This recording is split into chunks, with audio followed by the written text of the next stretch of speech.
Jakarta makin kacau balau. Bosan jadi bemper Anies dan wakilnya, beda pandangan politik.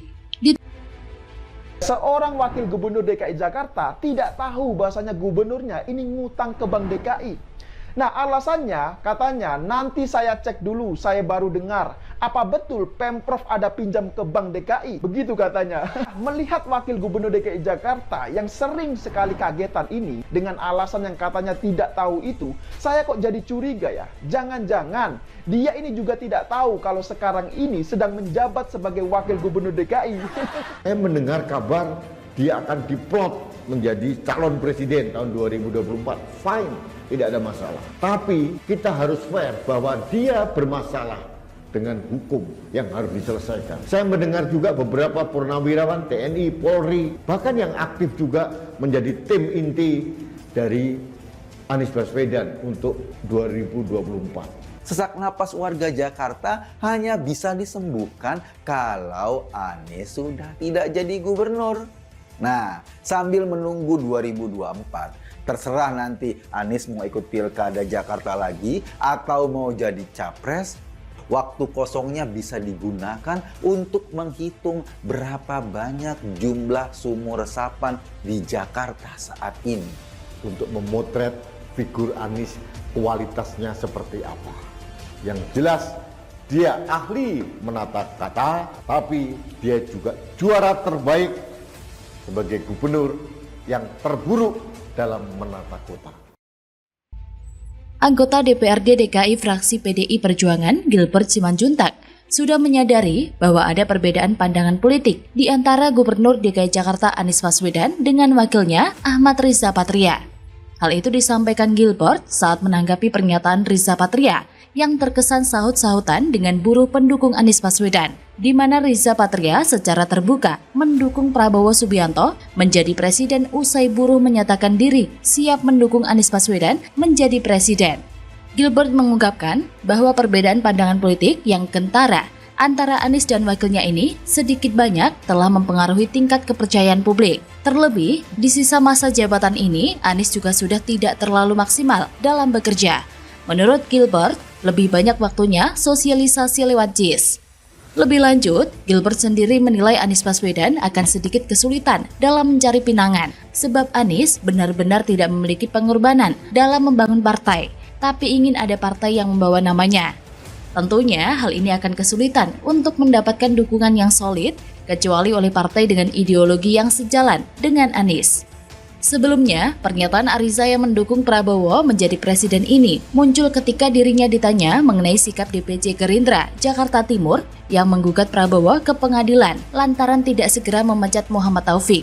Dalam hal itu, Ariza mengatakan bahwa soal pemecatan atau memecat adalah kewenangan mutlak dari Prabowo sebagai Ketua Dewan Pimpinan Daerah atau DPD Gerindra DKI Jakarta. Ariza mengaku siap mendukung apapun yang menjadi keputusan Prabowo, termasuk soal keinginan Prabowo menjadi presiden periode 2024 sampai 2029. Sementara, sebelumnya dukungan untuk Anies menjadi presiden itu disampaikan dalam aksi demonstrasi yang digelar oleh sekelompok buruh di depan Gedung Balai Kota, Jakarta Pusat pada hari Rabu 20 Juli kemarin. Pernyataan dukungan itu diungkapkan oleh Ketua DPD Serikat Pekerja Nasional Provinsi DKI, M. Andre Nasrullah, saat berorasi soal putusan Pengadilan Tata Usaha Negara atau PT-UN tentang upah minimum provinsi atau UMP DKI tahun 2022. Ia mendesak agar Anies tidak terlalu takut untuk melakukan banding terhadap putusan PT-UN tersebut, karena seluruh elemen buruh di DKI Jakarta bersedia berada di belakang Anies untuk memberi dukungan bahkan sampai dirinya jadi Presiden RI. Mungkin Riza Patria sudah jengah dengan pola pikir Anies Baswedan yang kinerjanya tidak mencerminkan sebagai layaknya seorang pemimpin. Riza mungkin sudah capek kalau Anies membuat masalah. Dia harus menjadi tameng untuk membuat klarifikasi. Riza juga telah mengetahui kebobrokan Anies yang sudah menumpuk dan tinggal menunggu bau busuknya bocor. Anies ini membangun kepemimpinan di atas tanah rasis, di atas rasisme, isu sentimen agama, dan umpan yang diberikan Chaplin, membuka pintu besar-besar bagi radikalisme. Dikasih waktu 5 tahun untuk bekerja dengan anggaran fantastis, mencapai ratusan triliun rupiah, untuk mengurus wilayah yang tidak terlalu luas dan penduduk yang jumlahnya hanya belasan juta orang. Udah gitu dibantu oleh seamrek tim TGUPP yang digaji oleh rakyat. Hasilnya apa? Saya tidak bilang bahwa Anies ini tidak punya kemampuan apa-apa. Kan beliau ini titel lulusan UGM, lulusan Amerika. Tapi kenyataannya bisa dilihat kan?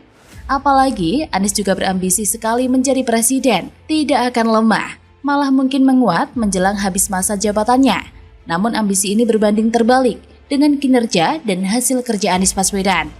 Ratusan miliar malah dipakai buat balapan Formula E. Sementara proyek normalisasi Kali Ciliwung mandek.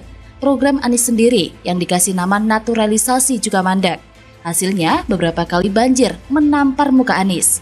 Jadi wajar ya jika Ariza lebih memilih membelot ke Prabowo daripada mendukung koleknya sendiri. Karena selain juga mengetahui boroknya Anies, mungkin pengalaman Prabowo lebih baik daripada Anies Baswedan. Bagaimana menurut Anda? Sri Mulyani ngamuk, gegara relawan Anies serukan stop bayar pajak. Eko Kuntadi, emang gajinya Anies dari mana? Ditulis oleh tim redaksi jurnal, dikutip dari berbagai sumber. Jagat media sosial tak pernah habis untuk diberitakan. Kali ini datang cuitan dari pegiat media sosial Twitter, Eko Kuntadi, pada Senin 18 Juli 2022. Ia mengomentari cuitan dari beberapa akun Twitter dengan tagar stop bayar pajak. Ia menduga cuitan itu datang dari relawan Anies Baswedan. Dalam cuitan tersebut, Eko mempertanyakan mengapa Sobat Anies menyerukan stop bayar pajak. Masa relawan Anies menyerukan stop bayar pajak? Tulis Eko Kuntadi melalui akun Twitter @_EkoKuntadi. Terkait seruan stop bayar pajak dari relawan Anies, Eko juga menanyakan asal-muasal gaji gubernur DKI tersebut. Lah, belagak kayak pendekar aja Basar RP Balai Kota. Emang gajinya Anies dari mana? Dari nenek lo peyang? Kan enggak. Yang teriak stop bayar pajak hanyalah segerombolan orang bernalar cupet yang tak ingin negaranya maju. Mereka pikir negara Indonesia ini milik nenek moyangnya.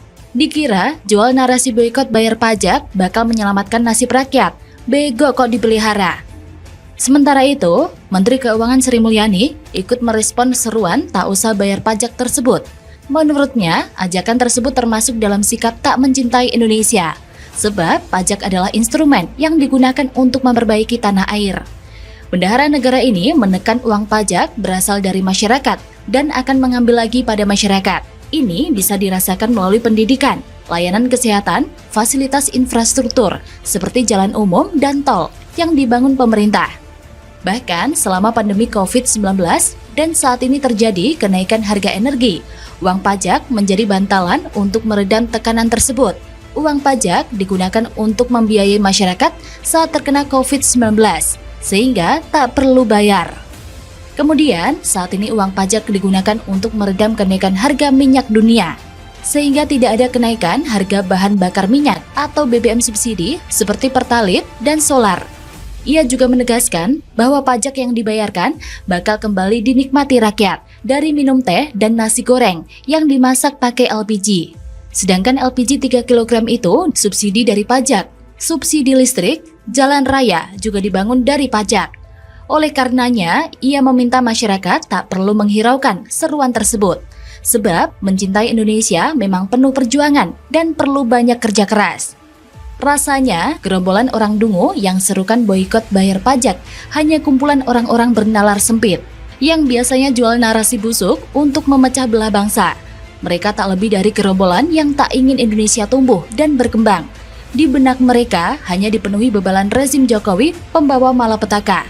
Padahal nih, tidak ada satupun pemerintahan di dunia ini tanpa goncangan masalah. Emangnya itu para kadrun pendukung Anies paham mekanisme bayar pajak buat apa? Paling tahu aja enggak, tapi ngebanyol mulu kayak badut acara ulang tahun. Lagian, rakyat bayar pajak juga kembali dinikmati rakyat lewat fasilitas publik, pelayanan kesehatan, subsidi BBM, dan lain-lain. Lah kadrun mana ngerti seluk-beluk harga gas LPG tetap di angka 20.000 per tabung di saat harga BBM global melambung. Makanya nggak heran kalau Menteri Keuangan ngamuk sama model-model orang tolol yang nalarnya sempit kayak kadrun, yang nggak paham gimana bayar pajak dapat memberi manfaat bagi rakyat sendiri. Yaelah drun, akalmu kok makin nyungsep, senyungsep karir Anies yang makin kelelep ketelan polemik korupsi bawahannya. Emang apa coba yang bisa dibanggakan dari kepemimpinan Anies? Selain tuan tata kata dan bikin blunder ibu kota, bagaimana menurut Anda?